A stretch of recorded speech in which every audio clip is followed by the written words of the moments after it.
Global cash flow analysis is something that has to be understood at a granular level. You really need to get into the details of how businesses operate, how people operate, how the bank operates, but it's an optimization issue.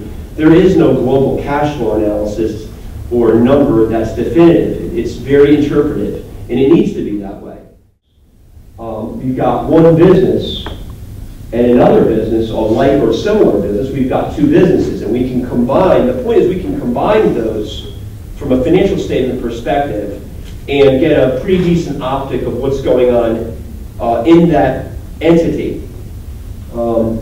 You've got a person and another person. We can combine those similar entities, even though people are not always completely similar, right?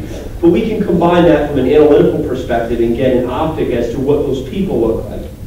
The last one, and don't ask me what that fruit is, by the way, but we combine a business and a person, and what was fascinating to me, and again I'm going to turn it over to Mike here, it's still fascinating to me, is when you take a business and a person, or multiple people, or multiple businesses, you're creating this new fruit, and we don't really have a name for that. It's not even really a legal structure, right? I mean, if you think about it, it's not a separate entity. It doesn't exist as an entity. You have a person who is a person. They have 1040s. They've got tax returns, right? You've got a business. Maybe they've got an S Corp or a C Corp, or they've got a Schedule C and they're sole proprietorship.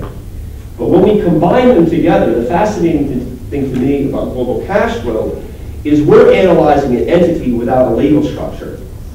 There's no legal structure, if you think about it, right? It's this combined structure that represents the risk, and it really does. It represents the risk of that credit, but it's not a legal structure per se.